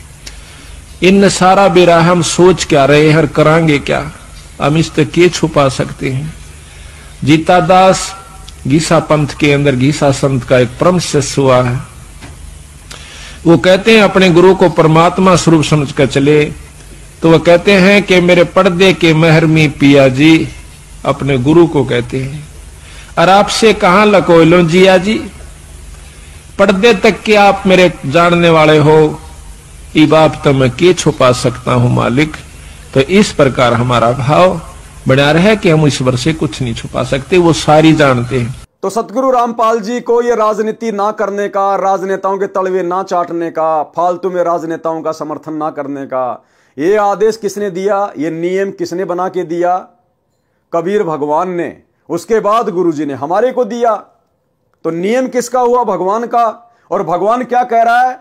परंतु मेरे भगत यानी संत को मर्यादा का ध्यान रखना अनिवार्य है। अब यदि हिसार जेल से सतगुरु रामपाल जी ने ही 2019 में कांग्रेस के तलवे चाटने का और 2024 में नरेंद्र मोदी के यानी बीजेपी के तलवे चाटने का आदेश हिसार जेल से दिया है सतलोक आश्रम मैनेजमेंट हरियाणा को, तो फिर सतगुरु रामपाल जी ने तो कबीर जी की मर्यादा तोड़ दी, और कबीर जी की मर्यादा तोड़ दी तो कबीर जी का जो कनेक्शन है संत रामपाल जी से हट गया, कट गया। फिर संत रामपाल जी भक्तों को कैसे लाभ दे देंगे? तो भाई और बहनों, हम तो कभी सौपन में भी नहीं सोच सकते ये बात है कि हमारे गुरुदेव भगवान इस प्रकार के घटिया आदेश अपने बच्चों को देंगे। तो ये आदेश कौन दे रहा है? गंदी राजनीति का, स्टेडियम बनवाने का। क्योंकि कबीर भगवान का क्या नियम है कि भक्तों ने तो वीडियो गेम भी नहीं खेलना, भक्तों ने ताश भी नहीं खेलना। फिर सतगुरु रामपाल जी अपने कबीर भगवान के द्वारा दिए गए नियमों को संगत से कैसे तुड़वाएंगे? स्टेडियम बनवा के, आश्रम में हॉस्पिटल खुलवा के, गुंडों की सीबीआई जांच करवा के, जाट आरक्षण में भक्तों को बैठा के, जगत वालों की धर्मशाला में करोड़ों रुपया भक्तों का बर्बाद करवा के। तो अब आप लोगों को समझ में आ जाना चाहिए कि भक्ति नियम क्या है, और गुरुजी के नाम की आड़ में भोली भाली संगत से ये कर्म फुड़वाने वाला काम बीच में कौन कर रहा है? काल प्रेरणा से गुरुजी का परिवार, गुरुजी के बेटा बेटी, भाई बंधु रिश्तेदार, आपके कोऑर्डिनेटर। क्योंकि ये गुरुदेव भगवान के कर कमल से लिखे गए लेख हैं। क्या कह रहे हैं गुरुदेव? यानी वो कबीर परमात्मा फिर क्या कह रहा है? परंतु मेरे भगत यानी संत को मर्यादा का ध्यान रखना अनिवार्य है। किसके लिए कह रहे हैं? अपने द्वारा भेजे गए संत के लिए, कि उसको भी मर्यादाओं का ध्यान रखना अनिवार्य है। तो बताओ भाई साहब, फिर ये परम संत कैसे अपने भगवान की मर्यादा तुड़वाएगा हम भक्तों को इस प्रकार के आदेश देके? तो आदेश कौन दे रहा है वर्तमान में इनके नाम की आड़ में? ये कलयुगी काल प्रेरित गुरुदेव का परिवार। संत भली बुरी यानी राग द्वेष के आधार पर लाभ हानि नहीं करते। अब बताओ, गुरुजी की 2019 में भाई बीजेपी वालों से क्या दुश्मनी थी? क्योंकि यहां तो परमात्मा कहते हैं कि जो मेरा तत्वदर्शी संत होता है वो किसी से राग द्वेष के आधार पर उनके साथ में छल कपट नहीं करता। तो बताओ फिर सतगुरु रामपाल जी की 2019 में बीजेपी वालों के साथ में क्या अनबन थी, क्या राग द्वेष ईर्ष्या थी, जो सतगुरु रामपाल जी ने 2019 में कांग्रेस का समर्थन करने का आदेश दे दिया होगा? और वर्तमान 2024 में कांग्रेस वालों से क्या अनबन हो गई, क्या राग द्वेष ईर्ष्या मन में आ गई, जो वर्तमान में नरेंद्र मोदी के तलवे चाटने के आदेश संगत को दे दिए? तो परमात्मा तो कह रहे हैं कि मेरा जो भेजा हुआ संत होगा वो राग द्वेष के आधार पर किसी के साथ में कुछ भी छलबल नहीं करेगा। तो बताओ फिर ये घटिया राजनीति के आदेश कौन दे रहा है वर्तमान में? भैया, काल और दयाल दोनों एक्टिव हैं, सूक्ष्म रूप में दोनों अपना खेल खेल रहे हैं। काल सतलोक आश्रम मैनेजमेंट हरियाणा के अंदर घुसा हुआ है, और सतगुरु सत्य प्रेरणा करके अपने सतसेवक बच्चों के माध्यम से संदेश से दिलवा रहे हैं। संत भली बुरी यानी राग द्वेष के आधार पर लाभ हानि नहीं करते। यदि संत किसी को द्वेष के कारण श्राप देते हैं या सिद्धि से हानि करते हैं तो उसके जिम्मेदार वे स्वयं होंगे। और भाई, हमारे गुरुदेव भगवान कैसे ऐसी गलती कर सकते हैं? जैसे ऋषि दुर्वासा भी परमात्मा के भगत थे, उस समय संत को ऋषि कहा जाता था। ऋषि दुर्वासा ने द्वेषवश राजा अम्बरीश भगत के ऊपर सिद्धि से सुदर्शन चक्र छोड़ा। राजा अम्बरीश निर्दोष थे। सुदर्शन चक्र ने भगत अम्बरीश के चरण छुए तथा उल्टा फिरकर दुर्वासा को मारने के लिए चला। दुर्वासा भय मानकर सिद्धि से उड़कर भागा, इंद्र के लोक में गया, शिवजी व ब्रह्मा जी के लोकों में गया, परंतु किसी ने शरण नहीं दी। भगत अम्बरीश विष्णु जी का उपासक था, जिस कारण शर्म के मारे दुर्वासा ऋषि श्री विष्णु जी के पास जाना नहीं चाहता था। उस समय श्री विष्णु जी शेष सैया यानी शेष नाग के ऊपर लगे बिस्तर पर अपनी पत्नी लक्ष्मी जी के साथ विश्राम कर रहे थे। परमात्मा कबीर जी ने, कौन परमात्मा कबीर जी? सतगुरु रामपाल जी भगवान ने, परमात्मा कबीर जी ने श्री विष्णु जी का रूप धारण किया और 88,000 ऋषियों तथा 33 करोड़ देवताओं की सभा बुलाई। एक क्षण में परमात्मा ने अलग से विष्णुपुरी रच दी, विष्णुपुरी, और 33 करोड़ देवी देवता 88,000 ऋषि बैठा दिए अपने सामने एक सेकंड में। परमात्मा कबीर जी ने श्री विष्णु जी का रूप धारण किया और 88,000 ऋषियों तथा 33 करोड़ देवताओं की सभा बुलाई। स्वर्ग में यह कार्य सिद्धि शक्ति से, मानसिक प्रेरणा से होता है। जैसे वर्तमान में मोबाइल फोन से सेकंडों में सूचित किया जाता है, वीडियो कॉन्फ्रेंस से भी सब वार्ता की जाती है। देवताओं की टेक्निक पृथ्वी लोक से लाख गुना अधिक कारगर है। दास आप सभी भाई बहनों को पहले से ही बोलता आ रहा है वीडियो में कि देवताओं की जो विज्ञान है इस पृथ्वी लोक की विज्ञान से लाखों गुना उत्तम है। और इन देवताओं की विज्ञान से सतलोक की विज्ञान अनंत करोड़ गुना उत्तम है। तो सोचिए सतलोक में क्या टेक्निक होगी। सबके सामने परमात्मा ने ऋषि दुर्वासा को धमकाया कि भक्ति की मर्यादा में रहो, अमरीश भगत से क्षमा मांगो, वे ही आपकी जान बचा सकते हैं। दुर्वासा मरता क्या न करता, भगत अमरीश के दरबार में गए, चरण पकड़कर जीवन की रक्षा मांगी, तब जान बची। संत गरीबदास जी ने बताया है कि कबीर परमात्मा के भगत परमात्मा का कबीर कुल है। अब देखो भाई और बहनों, इस लाइन का बताओ आप क्या अर्थ निकालोगे, इस लाइन का आप क्या अर्थ निकालोगे? अगर कोई अर्थ निकलता है तो आप मुझे बताओ क्या है। संत गरीबदास जी ने बताया है कि, अब यहां से शुरू कर दो आप, यहां से लेकर यहां तक क्या कह रहे हैं गुरुदेव? कबीर परमात्मा के भगत परमात्मा का कबीर कुल है। अब बताओ आप इसको कितनी बार भी पढ़ लो, क्या समझोगे आप? अब इसका निष्कर्ष क्या दिया परमात्मा ने लास्ट में? पहले तो परमात्मा ने पूरी बात संत को और अपने आप को अलग अलग दर्शाते हुए पूरी कर दी, और लास्ट में परमात्मा ने वहीं लाके छोड़ दिया कि कबीर परमात्मा का भेजा हुआ जो संत होता है, यानी होता तो खुद कबीर परमात्मा या संत रूप में, लास्ट में क्लियर कर दिया कि वो भगत भी खुद परमात्मा ही होता है। कबीर परमात्मा के भगत तो कौन हुए? कबीर परमात्मा के भगत जो संत रूप में यहां जो भेजा जाता है, मान लीजिए सतगुरु रामपाल जी हैं जो अपने आप को कहते हैं कि मुझे कबीर जी ने भेजा है, तो कबीर परमात्मा के भगत फिर क्या है? वो भगत परमात्मा का, यानी कबीर परमात्मा के भगत परमात्मा का कबीर कुल है, यानी वो खुद ही परमात्मा होता है। वो कबीर परमात्मा खुद ही संत रूप में धरती पे प्रकट होता है। परमात्मा कबीर जी ने कहा है कि मेरा वंश कबीर कुल कभी किसी को स्वार्थ व ईर्ष्यावश कष्ट नहीं देता। पारक के अंक की वाणी नंबर 200 से 202। गरीब संख जीव परलोक रे, संखों उत्पत्ति ख्याल, ऐसे सुमरत संत हैं एक खिसे नहीं बाल। गरीब गर्ज इंद्र अनंत दल, बो विधि बरस्या होए, संख जीव परलोक रे, संखों उत्पत्ति जोए।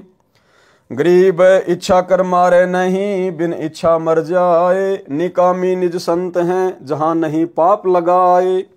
सरलार्थ, इंद्र की पदवी दो विधि से मिलती है, एक तो तप करने से, दूसरी धर्म यज्ञ करने से। ये तप तथा धर्म यज्ञ संत स्वभाव के जीव करते हैं। जैसे इंद्र संत है, वह पृथ्वी के ऊपर वर्षा करते हैं, उसमें शंखों जीव बह जाते हैं, मर जाते हैं और शंखों की उत्पत्ति होती है। इसमें इंद्र का दोष नहीं है, परंतु विधान अनुसार बिना संत उपदेशी को पाप तथा पुण्य दोनों मिलते हैं। इंद्र पाप का भागी भी बनता है और पुण्य का भागी भी बनता है। क्यों? क्योंकि उसको पूर्ण संत से उपदेश प्राप्त नहीं है, जिस कारण से इंद्र मृत्यु के उपरांत गधा बनता है। पुण्य स्वर्ग का राजा बनकर नष्ट कर देता है। जो सतगुरु कबीर जी के उपासक हैं, उनके लिए वाणी 202 में कहा है कि इच्छा कर मारे नहीं, बिन इच्छा मर जाए। वे निष्काम कर्म करने वाले संत होते हैं, उनको पाप नहीं लगता, क्योंकि सतगुरु की शरण में आने के बाद हमें ज्ञान हो जाता है और हम अपनी तरफ से किसी का बुरा नहीं करना चाहेंगे।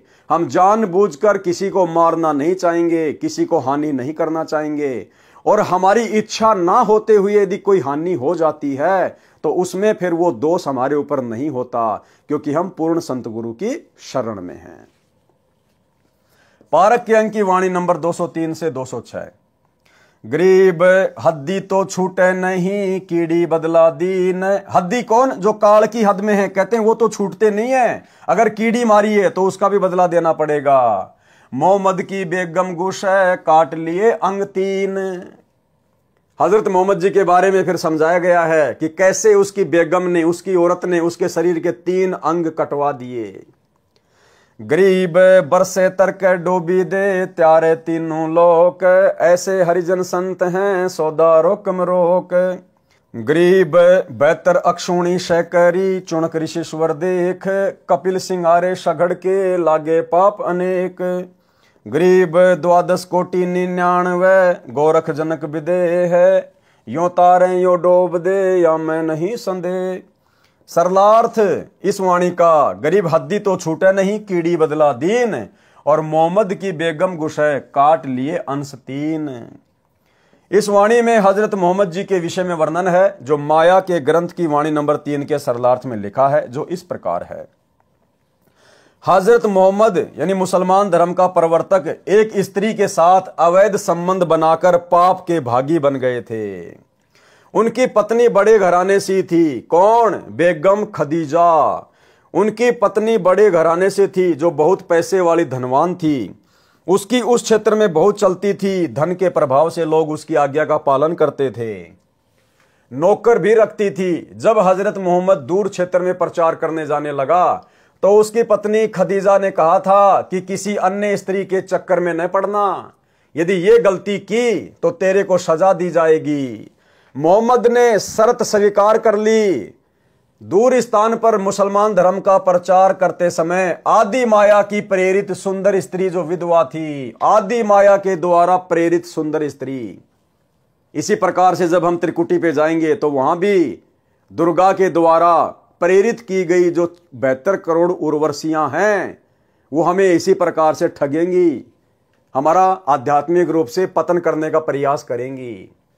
तो जब हजरत मोहम्मद जी ज्ञान प्रचार करने के लिए दूर देश में गए तो वहां पर आदि माया की प्रेरित सुंदर स्त्री जो विधवा थी मोहम्मद के संपर्क में आई, मुसलमान बन गई। दोनों का अवैध संबंध भी हो गया। खदीजा को उसके नौकरों ने बताया तो खदीजा ने मोहम्मद को बुलाकर सजा दिलाई। क्या सजा दिलाई? मोहम्मद का लिंग, आगे से मूछें तथा सिर की चोटी कटवाने का आदेश नौकरों को दिया। ये वर्तमान में मुसलमान धर्म में जो परंपरा पड़ी हुई है सुन्नत करने की, मूछें छोटी छोटी रखने की और सर पर टोपी पहनने की, यहां से शुरुआत हुई है इन 3 चीजों की जो इन्होंने अपने धर्म का प्रतीक बना लिया। क्या था वो कारण? हजरत मोहम्मद दूर देश में मुस्लिम धर्म का प्रचार करने के लिए गए हुए थे और खदीजा ने पहले कह दिया था कि किसी दूसरी स्त्री के संपर्क में मत आ जाना वरना सजा मिलेगी। तो मोहम्मद ने कहा कि ठीक है, ऐसा मैं नहीं करूंगा और यदि मैं करूंगा तो मैं सजा का भागी बनूंगा। नौकरों ने बता दिया कि ऐसे ऐसे एक विधवा के साथ मोहम्मद जी के संपर्क हो चुके हैं, शारीरिक मिलन हो चुका है। जब हजरत मोहम्मद जी वापस आए तो खदीजा ने क्या कहा? मोहम्मद जी का लिंग, आगे से मूछे तथा सिर की चोटी कटवाने का आदेश नौकरों को दिया। नौकरों ने मूछे तथा चोटी काट दी परंतु लिंग नहीं काटा। लिंग की कुछ खाल, चमड़ी जो आगे के भाग पर होती है वो काट दी और खदीजा को बता दिया कि आपके आदेश अनुसार सजा दे दी है। मूछे व चोटी तो स्पष्ट कटी दिखाई दे रही थी, यानी पहले मुसलमान भी हिंदुओं की तरह लंबी लंबी चोटी रखा करते थे। ये खदीजा ने कटवाई सजा के तौर पर। उस कटी हुई चोटी को छुपाने के लिए हजरत मोहम्मद ने फिर टोपी पहननी शुरू कर दी और वर्तमान में फिर आगे चलकर पूरे मुसलमान समाज ने अपना ली। मूछे व चोटी तो स्पष्ट कटी दिखाई दे रही थी, सभा में लिंग की खाल दिखाई गई और मोहम्मद फिर से प्रचार के लिए चला गया। मोहम्मद की पत्नी खदीजा अब निश्चिंत थी कि कहीं भी जाए लिंग तो कट ही चुका है। जब दूर देश में अपने मुसलमान अनुयायियों में गया तो ये हुलिया देखकर कारण जानना चाहा। अब मोहम्मद जी फिर से प्रचार पर निकल गए। चोटी कट गई तो शर्म के मारे टोपी पहन ली, आगे से मूछे खदीजा ने सजा के तौर पर कटवा दी और उनके लिंग की जो खाल थी वो काट दी गई थी। तो जब वापस गए वो प्रचार करने तो उनके भक्तों ने कहा, जो मुसलमान बन चुके थे, कि गुरुजी आपने ये क्या कर लिया? सर पर आपने टोपी क्यों पहन ली और मूछें क्यों कटवा ली गुरुजी आपने? अब हजरत मोहम्मद ने सच्चाई तो बताई नहीं बेइज्जती के डर से, और ये कह दिया कि भैया ये हमारे धर्म की पहचान है, ये अल्लाह का आदेश है, जो ऐसा नहीं करेगा वो अल्लाह को प्यारा नहीं होगा, वो अल्लाह का विशेष बंदा नहीं होगा। फिर हम क्या मुसलमान हैं अगर हम इतनी भी कुर्बानी नहीं दे सकते अल्लाह के लिए। फिर धीरे धीरे आगे चलकर ये मुसलमान धर्म की निशानी बन गई। सभा में लिंग की खाल दिखाई गई और मोहम्मद फिर से प्रचार के लिए चला गया। मोहम्मद की पत्नी खदीजा अब निश्चिंत थी कि कहीं भी जाए लिंग कट चुका है। जब दूर देश में अपने मुसलमान अनुयायियों में गया तो ये हुलिया देखकर कारण जानना चाहा, तो मोहम्मद ने बताया कि हमने अपने धर्म की अलग पहचान बनानी है। जो सच्चा मुसलमान होगा वह तो अल्लाह के लिए ये 3 वस्तु तो क्या सिर भी कटा लेगा, जो नकली होगा वह ऐसा नहीं कर सकेगा। अब आपने देखना है कि अल्लाह का आदेश मानना है या नहीं। ठीक इसी प्रकार इसी फॉर्मूले पर वर्तमान में सतलोक आश्रम मैनेजमेंट हरियाणा चल रहा है। अपनी तरफ से मनमाने भक्ति विरुद्ध आदेश देगा, संगत में पीले पर्चे निकालेगा। गुरुजी का आदेश है कांग्रेस को वोट देना है, गुरुजी का आदेश है बीजेपी का वोट देना है, गुरुजी का आदेश है स्टेडियम बनाना है, जाटों का भवन बनवाना है, गुंडों की सीबीआई जांच करनी है, जाट आरक्षण का समर्थन करना है, अन्य प्रकार की बकवादें। और संगत को डराता है कि जो भगत गुरुजी का आदेश नहीं मानेगा, पीला पर्चा नहीं मानेगा, वो काहे का गुरुजी का भगत है, उसके आश्रम में नो एंट्री कर दी जाएगी, उसको आश्रमों में नहीं घुसने दिया जाएगा, उसका कहीं नाम शुद्ध नहीं किया जाएगा। ये तो गुरुजी की लीला है भाई। जो गुरु वचन पे डट गए कट गए फंद 84 के। अगर हम गुरुजी के इन वचनों को नहीं मानेंगे, इन आदेशों को नहीं मानेंगे, हम काहे के भगत हैं। अब भगत बेचारे डर जाते हैं और वो फिर उन पीले पर्चों को, मनमाने आदेशों को गुरुजी का आदेश मान के फॉलो कर लेते हैं। तो इसी प्रकार से हजरत मोहम्मद ने भी अपने भक्तों के बीच में अल्लाह का डर बैठा दिया, जैसे आश्रम वाले पीले पर्चे दिखा के गुरुजी का डर बैठा रहे हैं कि तुम काहे के मुसलमान हो। सच्चा मुसलमान तो अल्लाह के लिए अपनी गर्दन भी कटवा लेगा। फिर चोटी कटवाना, मूंछ कटवाना और सुन्नत करवाना कौन सी बड़ी बात है। सभी मुसलमानों ने अल्लाह का आदेश समझ के कटवाना शुरू कर दिया। इसी तर्ज पे आज सतलोक आश्रम मैनेजमेंट हरियाणा चल रहा है। तो मोहम्मद जी ने बताया कि हमने अपने धर्म की अलग पहचान बनानी है। जो सच्चा मुसलमान होगा वह तो अल्लाह के लिए ये 3 वस्तु तो क्या सिर भी कटा लेगा, जो नकली होगा वह ऐसा नहीं कर सकेगा। अब आपने देखना है कि अल्लाह का आदेश मानना है या नहीं। अब आपने देखना है कि अल्लाह का आदेश मानना या नहीं। ठीक यही शब्द है कि अब आपने देखना है। सतलोक आश्रम मैनेजमेंट हरियाणा का सारनामी भगत नवीन सोनीपत वाला, जिसको आश्रम में प्रधान जी कहते हैं, और महेंद्र का 1 नंबर का चमचा। और जब परमात्मा ने 7 संगतियां शुरू करवाई, संगत को ज्ञान आधार से धीरे धीरे समझवाना शुरू किया, तो इनको खलबली मच गई। 2016 की ये ऑडियो है नवीन सोनीपत वाले की। और संगत में क्या आदेश पारित कर दिया कि हमारे को गुरुजी ने कह दिया है और हमारे को गुरुजी ने लेटर में लिख के भी दे दिया है कि महेंद्र जो मेरा छोटा भाई है वो संगत में जो भी आदेश देगा वो मेरा ही आदेश माना जाएगा। और यदि महेंद्र मेरे से पूछे बिना कोई अपना आदेश देता है तो वो भी परमात्मा का ही आदेश माना जाए।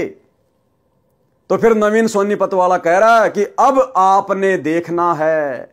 यहां पर हजरत मोहम्मद जी ने कहा ना कि अब आप लोगों ने देखना है, तो नवीन सोनीपत कह रहा है कि अब आप भक्तों ने देखना है कि कमाल की तरह गुरुद्रोही बन चुके उस पवन की बातों को ज्यादा महत्व देना है या गुरुजी की बातों को महत्व देना है। हमारे लिए महेंद्र जी का आदेश गुरुजी का आदेश है, और महेंद्र जी गुरुजी से पूछे बिना भी आदेश दें तो भी हमने गुरुजी का यह आदेश मानना है। अब हमने और क्या चाहिए, यानी बाढ़ में जाओ गुरुजी, बाढ़ में जाओ ये ज्ञान है, बाढ़ में जाओ सत्संग, बस महेंद्र जो बोल देगा वो हमारे लिए फाइनल है। यह है सतलोक आश्रम मैनेजमेंट हरियाणा के परम भक्तों का तत्व ज्ञान, सारनामी भक्तों का तत्व ज्ञान। ये नवीन सोनीपत वाला जो सभी स्टेट कोऑर्डिनेटर के ऊपर है, सभी को यह आदेश पारित करता है महेंद्र के कहने से, इनका यह हाल है। पहले ये छोटी सी ऑडियो सुन लो उसकी, सुनिए जी। आप जो कह रहे हो ठीक है, लेकिन सारी संगत के लिए गुरुदेव जी ने आदेश दे रखा है कि भाई मोहनलाल जी की बात मान करके चलें। और मोहनलाल जी की बात मानना हमारे लिए गुरुदेव जी का आदेश है। उसकी बात का खंडन करना गुरुजियों के आदेश का खंडन करना है। और पवन जयपुर वाले जी मोहनलाल जी के खिलाफ मैसेज डालते जाने लग रहे हैं, जो कि गुरु मर्यादा का उल्लंघन है। अब आप लोगों ने गुरु मर्यादा को ज्यादा रखना है या कमाल की तरह एक दूसरे भगत के ऊपर आश्रित ज्यादा होना है, यो फैसला अब आप लोगों के हाथ में है। देख लो अब आप क्या करोगे। हमारे को गुरुजियों ने कह दिया भाई मोहनलाल जी की मान के चलो। मोहनलाल जी जो कहें हमारे लिए वो फाइनल है। और ये गुरुजियों ने लिखित में भी दे दिया था, लिखित में भी दे रखा है कि भाई मेरे आदेश को अगर मोहनलाल जी बदल दें तो भी वो मान्य होगा। और मेरे कहे बिना या मेरे से पूछे बिना मोहनलाल जी अगर कोई आदेश दें तो भी वो मान्य होगा। तो इससे ज्यादा और क्या चाहिए अब हमारे को। गुरुजियों ने कह दिया भाई मोहनलाल जी हैं, फाइनल अथॉरिटी है। तो भाई और बहनों अब बताओ आप, वो तो बड़ा खुश हो रहा है कि अब हमें और क्या चाहिए। भाई महेंद्र हमारा गुरु बन गया, गुरुजी से पूछे बिना भी आदेश दे सकता है, बस अब हमें और क्या चाहिए। तो यह है भाई और बहनों मनमाना आचरण है। अब महेंद्र तो कल को संगत को लेटरिन खाने का आदेश देगा, देखते हैं देखे कितने खाएंगे, देखते हैं कितने खाएंगे। यह ज्ञान आधार की भक्ति है, देखा देखी की भक्ति नहीं है। बाढ़ में जाए महेंद्र, हमने अपने गुरुजी को देख के चलना है। हम महेंद्र के सत्संग सुन के नहीं जुड़े, हमारा मोक्ष महेंद्र नहीं करेगा जो हम उस महेंद्र के आदेश मानने के लिए बाध्य हैं। हम अपने गुरुदेव के आदेश मानने के लिए बाध्य हैं, किसी और के नहीं। तो क्या कहा हजरत मोहम्मद ने, वह तो अल्लाह के लिए ये तीन वस्तु तो क्या सिर कटा लेगा, जो नकली होगा वह ऐसा नहीं कर सकेगा। अब आपने देखना है कि अल्लाह का आदेश मानना है या नहीं। तो नवीन सोनीपत वाला भी यह कह रहा कि अब आप भगतों ने देखना है कि उस पवन दास की बात माननी है या महेंद्र जी वाले आदेश मानने हैं। अब बेचारे भगत तो श्रद्धालु होते हैं, श्रद्धालु कुर्बान होते हैं। सब आदमियों ने आगे से मूछें, सिर की चोटी कटवा ली तथा लिंग के आगे से खाल भी कटवा दी, जिससे सुन्नत कहते हैं। फिर तो यह धर्म चिन्ह ही बन गया, छोटी आयु के लड़कों की सुन्नत की परंपरा पड़ गई।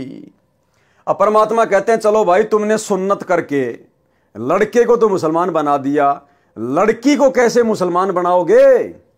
अब मुसलमान धर्म में जो औरतें हैं वो तो मुसलमान है ही नहीं, क्योंकि लड़के की तो आपने सुन्नत कर दी पैदा होते ही।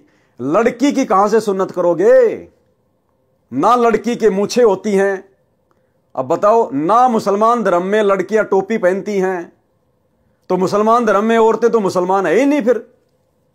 तो ये भी इन सब की भ्रमणा है, ये मनमाना आचरण है। जो हद्दी यानी काल की हद तक की साधना करते हैं उनको तो सब पाप पुण्य भोगने पड़ते हैं। कीड़ी भी मार देते हैं तो उनका भी बदला देना पड़ता है।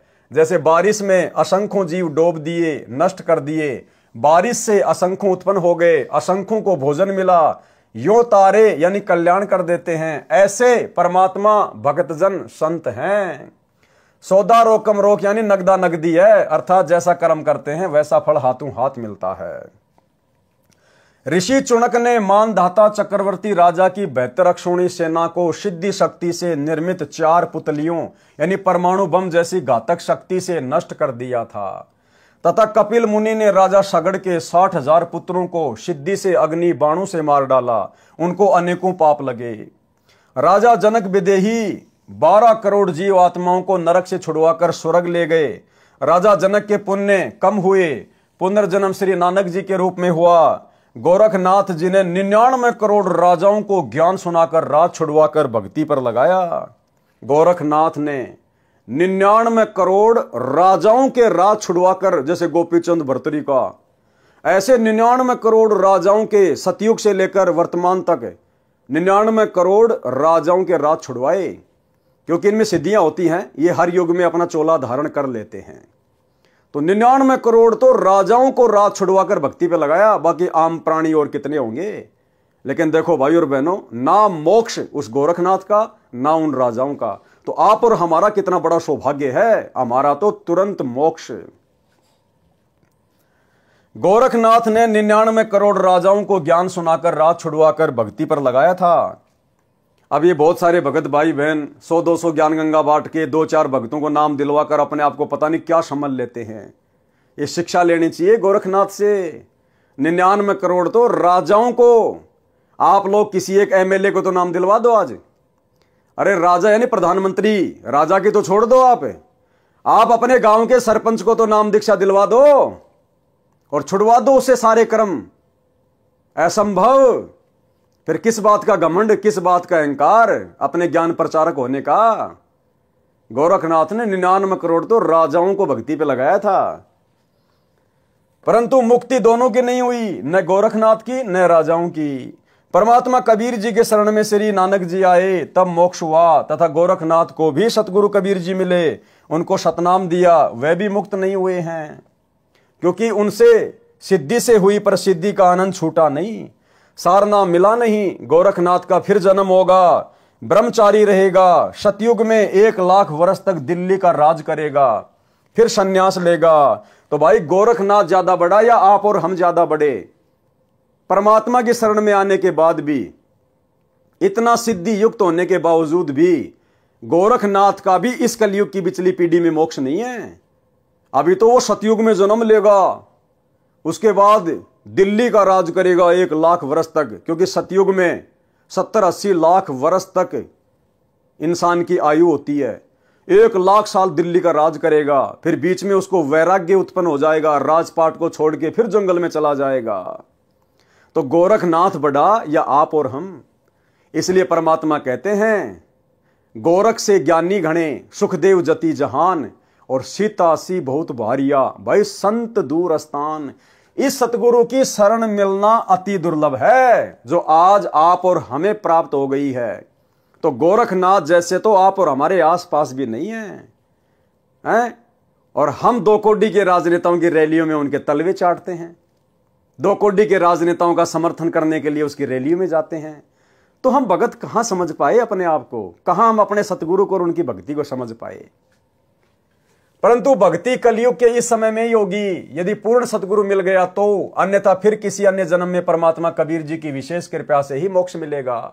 ऐसे तारने के उद्देश्य से भक्ति पर लगा देते हैं, समाधान पूर्ण न मिलने से सब काल जाल में ही रह जाते हैं, यह डोब देते हैं, यानी नष्ट कर देते हैं। दुर्भिक्ष अर्थात अकाल का प्रकरण है। तो भाई और बहनों, आज के वीडियो में हम केवल इतना ही लेंगे, और प्रत्येक वीडियो में हमें गुरुदेव भगवान के आशीर्वाद से बहुत कुछ अध्यात्म के विषय में जानने समझने को सीखने को मिल रहा है। और हम भाई बहन अपने गुरुदेव से प्रार्थना करके कोशिश करें कि हम गुरुदेव के कर कमल से लिखित इन पुस्तकों में जो शिक्षाएं हैं, क्योंकि भाई और बहनों ये आप और हमारा फाइनल रिवीजन चल रहा है। फाइनल रिवीजन, जैसे परीक्षा से पहले टीचर बच्चों को रिवीजन करवाता है, इसी प्रकार से परमात्मा अपने सत्सेवक बच्चों के माध्यम से ये फाइनल रिवीजन करवा रहे हैं कि अभी तक यदि हमने गुरु को नहीं समझा कोई बात नहीं, मर्यादाओं में हेराफेरी कर दी कोई बात नहीं, लेकिन अब हमने हर प्रकार से मर्यादित होकर गुरु को इष्ट मानकर और एकमात्र टारगेट मोक्ष को लेकर भक्ति मार्ग पर चलना होगा। अब यदि हमने गफलत कर दी तो भाई युग परिवर्तन का समय बहुत निकट है, दिन प्रतिदिन दुनिया मौत की तरफ बढ़ रही है। उस समय परमात्मा फिर अमर्यादित भक्तों की रक्षा नहीं करेगा। हां, यदि उनकी भक्ति से, उनके पुण्यों के कारण, उनकी संचित पुण्य कर्मों की बैटरी के कारण यदि उनकी रक्षा होती है तो होती है, अन्यथा सतगुरु अपनी तरफ से उस समय किसी की कोई सहायता नहीं करेगा। जैसा हमने गुरु की गैर हाजिरी में 2014 बरवाला कांड के बाद जैसा हमने भक्ति मार्ग पर बीज बोया है और जैसी हमने उसकी रखवाली करी है यानी मर्यादा निभाई है, उसी आधार से भाई फल प्राप्त होगा। तो ये फाइनल रिवीजन चल रहा है। सत्सेवक भाई बहन किसी भी प्रकार की गफलत करने की अपने दिलो दिमाग से निकाल दें, नहीं तो परमात्मा फिर ऐसी जगह बैठा देगा असंख्य युगों तक हम इनके दर्शन भी नहीं कर पाएंगे। तो भाई और बहनों, बहुत सोचकर समझकर संभलकर हमने भक्ति मार्ग पर एक एक कदम फूक फूक के रखना है। ये हमारा अंतिम जन्म होना चाहिए, अंतिम जन्म। दोबारा जन्म लेने की हम शौपन में भी ना सोचें, तब गुरुदेव भगवान दया बख्शेंगे। और यह तभी संभव है जब हमें आत्म कल्याण की तड़फ होगी, चिंता बनेगी, और चिंता बनेगी ज्ञान से, और ज्ञान हृदय में टिकेगा मर्यादा से, और मर्यादा निभाई जाएगी भय से, और भय बनेगा गुरुजी के ज्ञान से। गोल गोल चक्कर है। अंत में ज्ञान को आधार बनाना पड़ेगा, गुरु को इष्ट मानना ही पड़ेगा, साध संगति से जुड़ना ही पड़ेगा। अन्यथा आपके भक्ति रूपी मटके में जो छेद हो रखा है भाई, वो छेद नहीं रुकेगा साध संगति के बिना। ये पंचर तो साध संगति में ही लगेगा। तो भाई और बहनों, आज की वीडियो में केवल इतना ही। कल रात्रि 8 बजे सभी भाई बहन फिर से लाइव जुड़िए। तब तक गुरुदेव भगवान हम सबको आज्ञा दे, इजाजत दे, आशीर्वाद दे। बंदी छोड़ सतगुरु रामपाल जी भगवान की जय हो।